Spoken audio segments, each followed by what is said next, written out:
ಬೆಳಗಾವಿಯ ಸುವರ್ಣಸೌಧದಲ್ಲಿ 2 ವಾರಗಳಿಂದ ನಡೀತಾ ಇದ್ದ ವಿಧಾನಮಂಡಲದ ಉಭಯ ಸದನಗಳ ಅಧಿವೇಶನಕ್ಕೆ ವಿದ್ಯುಕ್ತ ತೆರೆ ಬಿದ್ದಿದೆ. ಈ ಅಧಿವೇಶನದಲ್ಲಿ ಒಟ್ಟು 23 ವಿಧೇಯಕಗಳ ಅಂಗೀಕಾರ ಆಗಿದೆ.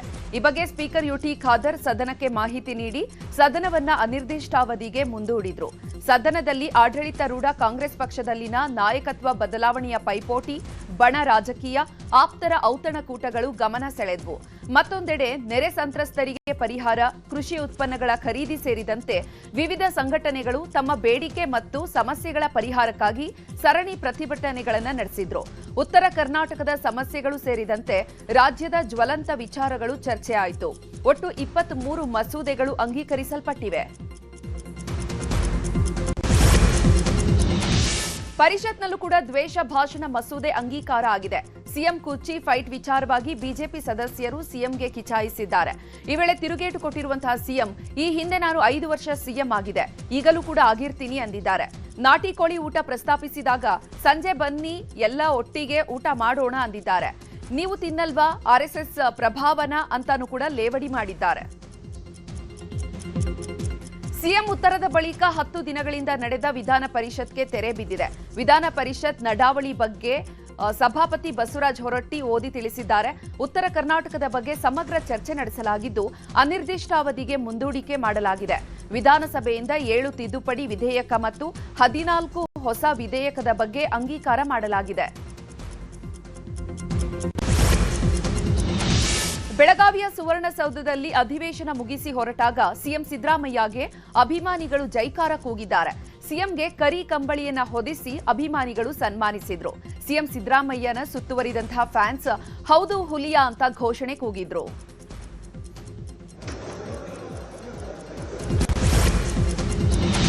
ಕಾಂಗ್ರೆಸ್ನಲ್ಲಿ ಸಿಎಂ ಕುರ್ಚಿ ಗುದ್ದಾಟ ಜೋರಾಗಿದೆ. ಒಂದ್ ಕಡೆ ಸಿದ್ದರಾಮಯ್ಯ 5 ವರ್ಷ ನಾನೇ ಸಿಎಂ ಅಂತ ಪದೇ ಪದೇ ಹೇಳ್ತಿದ್ದಾರೆ.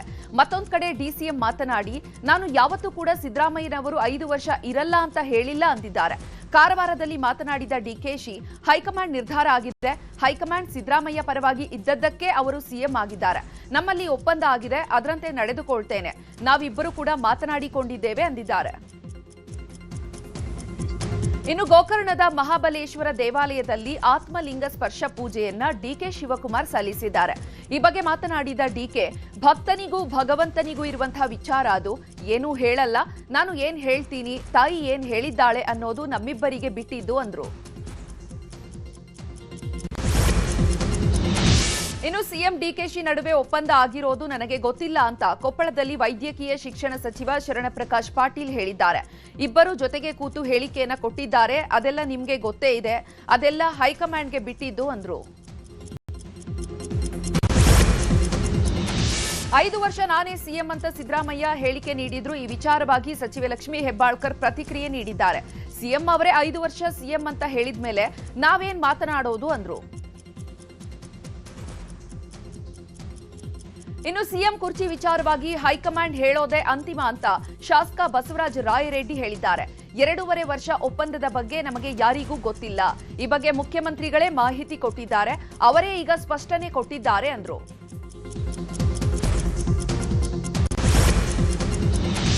ರಾಜ್ಯ ಸರ್ಕಾರದ ದ್ವೇಷ ಭಾಷಣ ತಡೆ ಮಸೂದೆಗೆ ಬಿಜೆಪಿ ವಿರೋಧವನ್ನ ವ್ಯಕ್ತಪಡಿಸಿದೆ. ರಾಜ್ಯಪಾಲರಿಗೆ ಪತ್ರ ಬರೆದಿರುವಂತಹ ಕೇಂದ್ರ ಸಚಿವೆ ಶೋಭಾ ಕರಂದ್ಲಾಜೆ ದ್ವೇಷ ಭಾಷಣ ತಡೆ ಮಸೂದೆಯನ್ನು ತಡೆಯುವಂತೆ ಮನವಿ ಮಾಡಿದ್ದಾರೆ. ಮಸೂದೆಯಲ್ಲಿ ಪೂರ್ವಗ್ರಹ ಪೀಡಿತ ಹಿತಾಸಕ್ತಿ ಇರುವಂತಿದೆ, ಮೂಲಭೂತ ಹಕ್ಕುಗಳ ಮೇಲೆ ನೇರ ಪರಿಣಾಮ ಬೀರುತ್ತಿದೆ, ಸಂವಿಧಾನ ನೀಡಿರುವಂತಹ ವಾಕ್ ಸ್ವಾತಂತ್ರ್ಯ, ಮೂಲಭೂತ ಹಕ್ಕುಗಳಿಗೆ ಸ್ಪಷ್ಟ ಧಕ್ಕೆ ಆಗ್ತಾ ಇದೆ. ಹಾಗಾಗಿ ಈ ಬಿಲ್ ಅನ್ನು ತಡೆಯುವಂತೆ ಮನವಿ ಮಾಡಿದ್ದಾರೆ. ಬೆಂಗಳೂರಲ್ಲಿ ರೌಡಿ ಶೀಟರ್ ಬಿಕ್ಲು ಶಿವ ಕೊಲೆ ಪ್ರಕರಣದಲ್ಲಿ ಆರೋಪಿಯಾಗಿರುವ ಶಾಸಕ ಭೈರತಿ ಬಸವರಾಜ್ಗೆ ಸಂಕಷ್ಟ ಶುರುವಾಗಿದೆ. ನಿರೀಕ್ಷಣಾ ಜಾಮೀನು ಕೋರಿ ಭೈರತಿ ಬಸವರಾಜ್ ಸಲ್ಲಿಸಿದ್ದ ಅರ್ಜಿಯನ್ನ ಹೈಕೋರ್ಟ್ ವಜಾ ಮಾಡಿದೆ. ನಿರೀಕ್ಷಣಾ ಜಾಮೀನು ವಜಾ ಆದ ಬೆನ್ನಲ್ಲೇ ಬಂಧನದ ಭೀತಿಯಿಂದ ಭೈರತಿ ಬಸವರಾಜ್ ಅಜ್ಞಾತ ಸ್ಥಳದಲ್ಲಿದ್ದಾರೆ. ಯಾವುದೇ ಕ್ಷಣದಲ್ಲಾದರೂ ಪೊಲೀಸರು ಕೆಆರ್ ಪುರಂ ಶಾಸಕನನ್ನ ಬಂಧಿಸುವ ಸಾಧ್ಯತೆ ಇದೆ.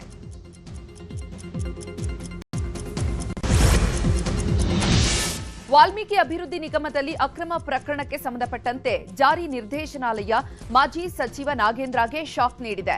ಬಿ ನಾಗೇಂದ್ರಗೆ ಸೇರಿದ 8.07 ಕೋಟಿ ಮೌಲ್ಯದ ಸ್ಥಿರಾಸ್ತಿ ಜಪ್ತಿ ಮಾಡಿದ್ದಾರೆ. ಅಕ್ರಮ ಹಣ ವರ್ಗಾವಣೆ ತಡೆ ಕಾಯ್ದೆಯಡಿಯಲ್ಲಿ ಮುಟ್ಟುಗೋಲು ಹಾಕಿಕೊಳ್ಳಲಾಗಿದೆ. ವಸತಿ ಮತ್ತು ವಾಣಿಜ್ಯ ಆಸ್ತಿ ಸೇರಿದಂತೆ 4 ಸ್ಥಿರಾಸ್ತಿಗಳನ್ನು ಪಿಎಂಎಲ್ಎ ಅಡಿ ಅಪರಾಧದ ಆದಾಯ ಅಂತ ಪರಿಗಣಿಸಿ ಜಪ್ತಿ ಮಾಡಿದ್ದಾರೆ.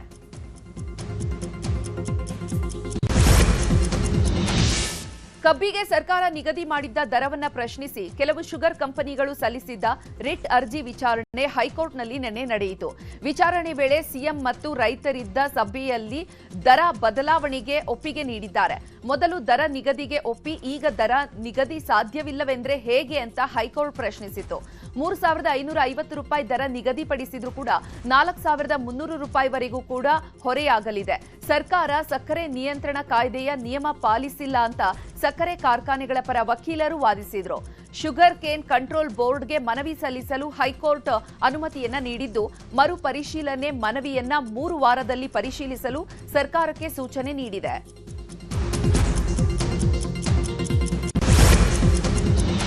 ಶಬರಿಮಲೆ ದೇವಸ್ಥಾನದಲ್ಲಿ ಚಿನ್ನ ಕಳವು ಪ್ರಕರಣಕ್ಕೆ ಸಂಬಂಧಪಟ್ಟಂತೆ ಬಳ್ಳಾರಿ ನಗರದ ಚಿನ್ನದ ವ್ಯಾಪಾರಿ ಗೋವರ್ಧನ್ ಬಂಧಿಸಲಾಗಿದೆ.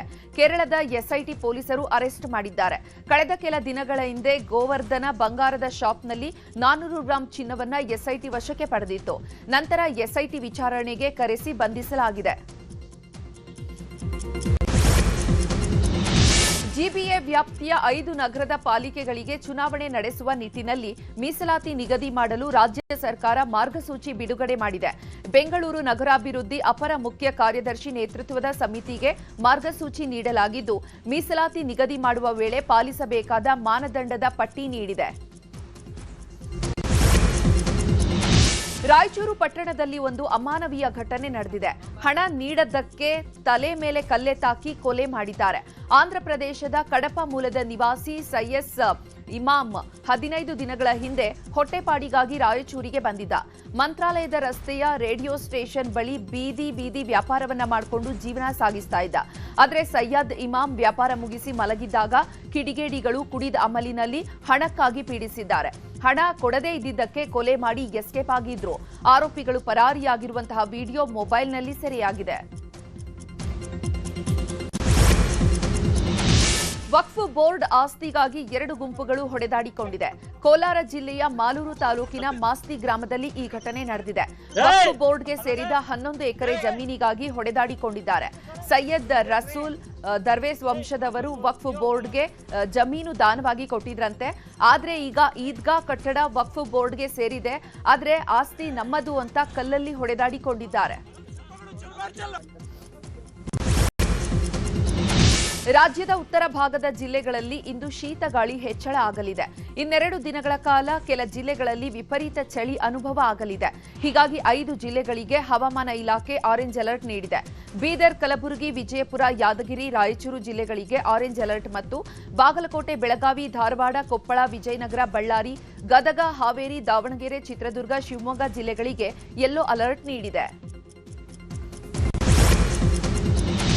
ಪಾದಚಾರಿಗಳ ಸುರಕ್ಷತೆ ಮತ್ತು ಉತ್ತಮ ಗುಣಮಟ್ಟದ ಪಾದಚಾರಿ ಮಾರ್ಗಗಳನ್ನು ನಿರ್ಮಿಸುವ ನಿಟ್ಟಿನಲ್ಲಿ ಇಂದು ಬೆಂಗಳೂರಲ್ಲಿ ಫುಟ್ಪಾತ್ ವಾಕ್ ನಡೆಯಲಿದೆ. ಗ್ರೇಟರ್ ಬೆಂಗಳೂರು ಪ್ರಾಧಿಕಾರದ ಉತ್ತರ ನಗರ ಪಾಲಿಕೆ ವ್ಯಾಪ್ತಿಯಲ್ಲಿ ಈ ಕಾರ್ಯಕ್ರಮ ನಡೆಯಲಿದೆ. ಉತ್ತರ ನಗರ ಪಾಲಿಕೆಯ ಆಯುಕ್ತ ಪೊಮ್ಮಲು ಸುನೀಲ್ ಕುಮಾರ್ 7 ಕಿಲೋಮೀಟರ್ ಫುಟ್ಪಾತ್ ಮೇಲೆ ವಾಕಥಾನ್ ನಡೆಸಿ ಪಾದಚಾರಿ ಮಾರ್ಗಗಳ ಪರಿಶೀಲನೆ ನಡೆಸಲಿದ್ದಾರೆ. ಆರ್ಟಿ ನಗರದ ಜಯಮಹಲ್ ಸುತ್ತಮುತ್ತ ಬೆಳಿಗ್ಗೆ 7ರಿಂದ ಫುಟ್ಪಾತ್ ವಾಕಥಾನ್ ನಡೆಯಲಿದ್ದು, ಸಾರ್ವಜನಿಕರು ಭಾಗವಹಿಸಿ ಸಮಸ್ಯೆ ಹೇಳಿಕೊಳ್ಳುವಂತೆ ಉತ್ತರ ನಗರ ಪಾಲಿಕೆ ಅಧಿಕಾರಿಗಳು ಮನವಿ ಮಾಡಿದ್ದಾರೆ. ನಟಿ ಐಂದ್ರಿತಾ ರೈ ಕಸ ಸುಟ್ಟ ಹೊಗೆಯಿಂದ ಉಸಿರಾಟದ ಸಮಸ್ಯೆ ಉಂಟಾಗ್ತಾ ಇದೆ ಅಂತ ಬೇಸರ ಹೊರಹಾಕಿದ್ರು. ಆರ್ಆರ್ ನಗರದ ಅಪಾರ್ಟ್ಮೆಂಟ್ನಲ್ಲಿರುವಂತಹ ನಟಿ ಐಂದ್ರಿತಾ ರೈ ಕಸದಿಂದಾಗಿ ಮನೆಯಲ್ಲಿದ್ರೂ ಕೂಡ ಉಸಿರಾಟದ ಸಮಸ್ಯೆಯಿಂದ ಬಳಲುವಂತಾಗಿದೆ ಅಂತ ಅಸಮಾಧಾನ ವ್ಯಕ್ತಪಡಿಸಿದ್ರು. ಸುದ್ದಿ ಪ್ರಸಾರವಾದ ಬೆನ್ನಲ್ಲೇ ಅಧಿಕಾರಿಗಳು ಅಲರ್ಟ್ ಆಗಿದ್ದು ಸಮಸ್ಯೆಯನ್ನ ತಕ್ಷಣ ಪರಿಹರಿಸಿದ್ದಾರೆ. ಇದರಿಂದ ಐಂದ್ರಿತಾ ರೈ ಧನ್ಯವಾದ ತಿಳಿಸಿದ್ದಾರೆ. ನಮಗೆ ಶಾಶ್ವತ ಕಸ ವಿಲೇವಾರಿ ಪರಿಹಾರ ಬೇಕು ಅಂತ ನಟಿ ಆಗ್ರಹಿಸಿದ್ದಾರೆ.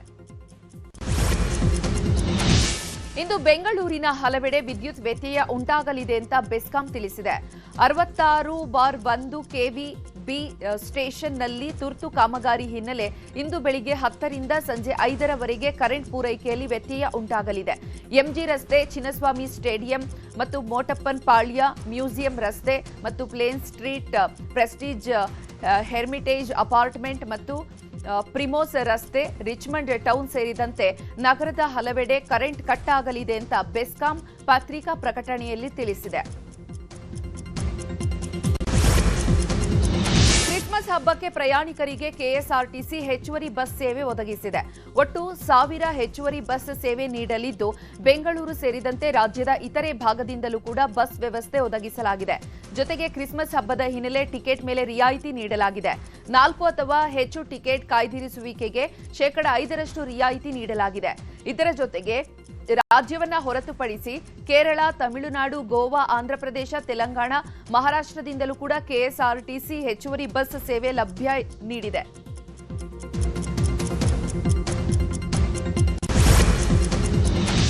ರಸ್ತೆಯಲ್ಲಿ ಕಬ್ಬು ತುಂಬಿದ ಟ್ರ್ಯಾಕ್ಟರ್ ಪಲ್ಟಿಯಾಗಿ ಸಂಚಾರ ಅಸ್ತವ್ಯಸ್ತಗೊಂಡಿರುವಂತಹ ಘಟನೆ ಬಾಗಲಕೋಟೆ ಜಿಲ್ಲೆಯ ಕಜ್ಜಿಡೋಣಿ ಬಳಿ ನಡೆದಿದೆ.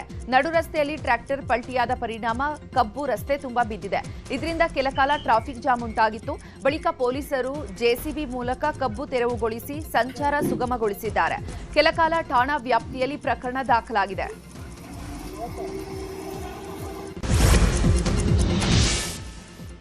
ಗೋ ಹತ್ಯೆ ಮಾಡಿ ಚರ್ಮ ಸಾಗಾಟ ಮಾಡ್ತಿದ್ದವನನ್ನ ಹಿಡಿದು ಶ್ರೀರಾಮ ಸೇನೆ ಕಾರ್ಯಕರ್ತರು ಪೊಲೀಸರಿಗೆ ಒಪ್ಪಿಸಿದ್ರು. ಆದರೆ ಬೇಲ್ ನೀಡಿದ್ರಿಂದ ಪೊಲೀಸರನ್ನ ಬಿಟ್ಟು ಆರೋಪಿಗಳನ್ನ ಪೊಲೀಸರು ಬಿಟ್ಟು ಕಳಿಸಿದ್ದಾರೆ. ಇದರಿಂದ ರೊಚ್ಚಿಗೆದ್ದ ಶ್ರೀರಾಮ ಸೇನೆ ಕಾರ್ಯಕರ್ತರು ನಗರ ಪೊಲೀಸ್ ಠಾಣೆ ಎದುರು ಪ್ರತಿಭಟನೆ ನಡೆಸಿದ್ದಾರೆ. ಗೋ ಹತ್ಯೆ ಆರೋಪಿಗಳನ್ನ ಬಿಡುಗಡೆ ಮಾಡಿದ್ದನ್ನ ವಿರೋಧಿಸಿ ಆಕ್ರೋಶ ವ್ಯಕ್ತಪಡಿಸಿದ್ದಾರೆ. ಕೊನೆಗೆ ಕಾರ್ಯಕರ್ತರನ್ನ ಸಮಾಧಾನ ಮಾಡಿ ಪೊಲೀಸರು ಮನೆಗೆ ಕಳಿಸಿದ್ದಾರೆ. ಇನ್ನು ಅಕ್ರಮವಾಗಿ ಗ್ಯಾಸ್ ರೀಫಿಲ್ಲಿಂಗ್ ದಂಧೆಯ ಅಡ್ಡೆ ಮೇಲೆ ಪೊಲೀಸರು ದಾಳಿ ನಡೆಸಿ ಓರ್ವ ವ್ಯಕ್ತಿಯನ್ನ ಬಂಧಿಸಿದ್ದಾರೆ. ಸುಮಾರು 20ಕ್ಕೂ ಅಧಿಕ ಸಿಲಿಂಡರ್ಗಳನ್ನು ವಶಪಡಿಸಿಕೊಂಡಿರುವಂತಹ ಘಟನೆ ಚಿಕ್ಕಬಳ್ಳಾಪುರ ಜಿಲ್ಲೆ ಶಿಡ್ಲಘಟ್ಟ ನಗರದಲ್ಲಿ ನಡೆದಿದೆ. ಖಚಿತ ಮಾಹಿತಿ ಮೇರೆಗೆ ಪಿಎಸ್ಐ ವೇಣುಗೋಪಾಲ್ ನೇತೃತ್ವದಲ್ಲಿ ದಾಳಿ ನಡೆಸಿದ್ದು ಪ್ರಕರಣ ದಾಖಲಿಸಿಕೊಂಡಿದ್ದಾರೆ.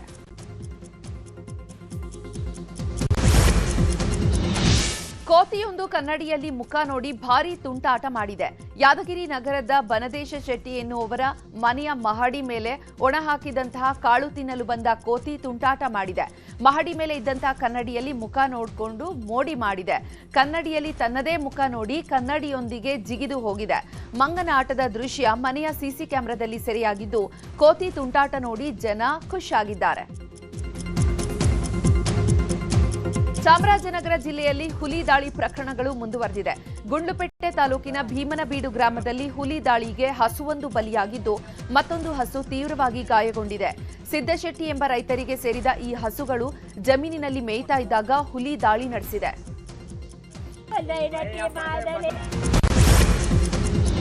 ಮೈಸೂರು ಅರಮನೆಗೆ ಇಂದು ಶೃಂಗೇರಿ ಮಠದ ಶ್ರೀಗಳು ಭೇಟಿ ನೀಡಲಿದ್ದಾರೆ. ಇಂದು ಅರಮನೆಯಲ್ಲಿ ಶ್ರುತಿ ಶಂಕರ ಪಠಣ ಮತ್ತು ಗುರುಗಳ ಆಶೀರ್ವಾದ ಕಾರ್ಯಕ್ರಮ ಇದೆ. ಹೀಗಾಗಿ ಶ್ರೀ ವಿಧುಶೇಖರ ಭಾರತಿ ತೀರ್ಥ ಶ್ರೀಗಳು ಭೇಟಿ ನೀಡಲಿದ್ದಾರೆ. ಕಾರ್ಯಕ್ರಮದ ಹಿನ್ನೆಲೆ ಇಂದು ಮಧ್ಯಾಹ್ನ 2 ರಿಂದ 5:30ರವರೆಗೆ ಮೈಸೂರು ಅರಮನೆಗೆ ಪ್ರವಾಸಿಗರಿಗೆ ನಿರ್ಬಂಧ ಹೇರಲಾಗಿದೆ. ಈ ಕುರಿತು ಅರಮನೆ ಆಡಳಿತ ಮಂಡಳಿ ಮಾಹಿತಿ ನೀಡಿದೆ. ಫುಟ್ಬಾಲ್ ದಂತಕತೆ ಲಿಯೋನೆಲ್ ಮೆಸ್ಸಿ ಇತ್ತೀಚೆಗೆ ರಿಲಯನ್ಸ್ ಸಂಸ್ಥೆ ನಿರ್ದೇಶಕ ಮತ್ತು ವಂತಾರ ಸಂಸ್ಥಾಪಕ ಅನಂತ್ ಅಂಬಾನಿ ಜೊತೆ ವಂತಾರಾಗೆ ಭೇಟಿ ನೀಡಿದ್ರು. ವಂತಾರದಲ್ಲಿ ಲಿಯೋನೆಲ್ ಮೆಸ್ಸಿ ಕಳೆದಂತಹ ಸಮಯದ ಬಗ್ಗೆ ಅನಂತ್ ಅಂಬಾನಿ ಸಂತಸ ವ್ಯಕ್ತಪಡಿಸಿದ್ರು. ಇನ್ನು ಮೆಸ್ಸಿ ಕೂಡ ಅವರ ಜೀವನದ ಬಗ್ಗೆ, ಜವಾಬ್ದಾರಿಗಳ ಬಗ್ಗೆ ಅನಂತ್ ಅಂಬಾನಿ ಜೊತೆ ಮುಕ್ತವಾಗಿ ಮಾತನಾಡಿದ್ರು. ವಂತಾರದಲ್ಲಿ ಪ್ರಾಣಿಗಳ ಬೆಳವಣಿಗೆ, ಶ್ರೇಯೋಭಿವೃದ್ಧಿ, ಆರೋಗ್ಯ, ಆರೈಕೆಯ ಬಗ್ಗೆ ಮೆಸ್ಸಿ ಮೆಚ್ಚುಗೆ ವ್ಯಕ್ತಪಡಿಸಿದ್ರು. ಅನಂತ್ ಅಂಬಾನಿಯವರ ಪ್ರಾಣಿಗಳ ಮೇಲಿನ ಪ್ರೀತಿ, ಕಾಳಜಿ ಮತ್ತು ಬದ್ಧತೆಯನ್ನ ಕೊಂಡಾಡಿದ್ರು.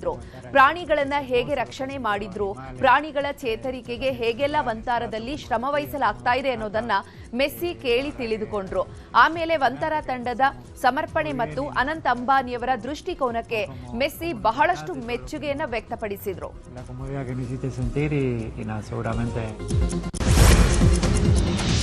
ಜುಲೈ ದಂಗೆಯ ನಾಯಕ ಶರೀಫ್ ಒಸ್ಮಾನ್ ಹಾದಿ ಹತ್ಯೆಯ ಬೆನ್ನಲ್ಲೇ ಬಾಂಗ್ಲಾದೇಶದ ಹಲವೆಡೆ ಪ್ರತಿಭಟನೆಗಳು ಹಿಂಸಾಚಾರ ಭುಗಿಲೆದಿದೆ. ಒಸ್ಮಾನ್ ಹಾದಿ ಹತ್ಯೆಯನ್ನು ಖಂಡಿಸಿ ಪ್ರತಿಭಟನಾಕಾರರು ಬೀದಿಗಿಳಿದಿದ್ದು ದೇಶದ ಪ್ರಮುಖ ಪತ್ರಿಕಾ ಕಚೇರಿಗಳ ಮೇಲೆ ದಾಳಿ ಮಾಡಿ ಬೆಂಕಿ ಹಚ್ಚಿದ್ದಾರೆ. ಢಾಕಾದಲ್ಲಿ ಒಸ್ಮಾನ್ ಅವರ ತಲೆಗೆ ದುಷ್ಕರ್ಮಿಯೊಬ್ಬ ಗುಂಡು ಹಾರಿಸಿದ್ದ. ಗಂಭೀರವಾಗಿ ಗಾಯಗೊಂಡಿದ್ದ ಒಸ್ಮಾನ್ ಹಾದಿ ಚಿಕಿತ್ಸೆ ಫಲಿಸದೆ ಮೃತಪಟ್ಟಿದ್ದಾರೆ. ಇದರಿಂದ ಬಾಂಗ್ಲಾದೇಶದಲ್ಲಿ ಆಕ್ರೋಶದ ಕಿಚ್ಚು ಜೋರಾಗಿದೆ.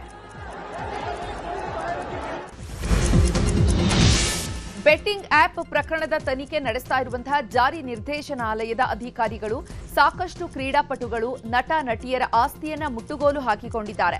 ಮಾಜಿ ಕ್ರಿಕೆಟಿಗ ಯುವರಾಜ್ ಸಿಂಗ್, ರಾಬಿನ್ ಉತ್ತಪ್ಪ ಮತ್ತು ಟಿಎಂಸಿ ಸಂಸದ ಮಿಮಿ ಚಕ್ರಬೋರ್ಟಿ, ನಟ ಸೋನು ಸೂದ್ ಸೇರಿದಂತೆ ಸಾಕಷ್ಟು ಜನರ ವಿರುದ್ಧ ಅಕ್ರಮ ಹಣ ವರ್ಗಾವಣೆ ಕೇಸ್ನಲ್ಲಿ ತನಿಖೆ ಮಾಡ್ತಾ ಇದ್ದು ಆಸ್ತಿ ಜಪ್ತಿ ಮಾಡಿಕೊಂಡಿದ್ದಾರೆ.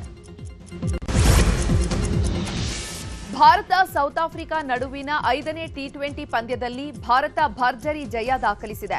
ಅಹಮದಾಬಾದ್ನಲ್ಲಿ ನಡೆದ ಪಂದ್ಯದಲ್ಲಿ ಮೊದಲಿಗೆ ಟಾಸ್ ಸೋತು ಬ್ಯಾಟಿಂಗ್ ಮಾಡಿದ ಟೀಂ ಇಂಡಿಯಾ ಹಾರ್ದಿಕ್ ಪಾಂಡ್ಯ ಮತ್ತು ತಿಲಕ್ ವರ್ಮಾ ಭರ್ಜರಿ ಆಟದಿಂದಾಗಿ 231 ರನ್ಗಳನ್ನು ಪೇರಿಸಿತ್ತು. 232 ರನ್ಗಳ ಟಾರ್ಗೆಟ್ ಪಡೆದಂತಹ ಸೌತ್ ಆಫ್ರಿಕಾ ಆರಂಭದಲ್ಲಿ ತಿರುಗಿ ಬೀಳುವಂತಹ ಪ್ರಯತ್ನವನ್ನ ಮಾಡಿತ್ತಾದ್ರೂ ಕೂಡ ಜಸ್ಪ್ರೀತ್ ಬೂಮ್ರಾ, ವರುಣ್ ಚಕ್ರವರ್ತಿ ಎಸೆತಕ್ಕೆ ವಿಕೆಟ್ ಒಪ್ಪಿಸಿ 30 ರನ್ಗಳಿಂದ ಸೋಲನ್ನೊಪ್ಪಿಕೊಂಡಿದೆ.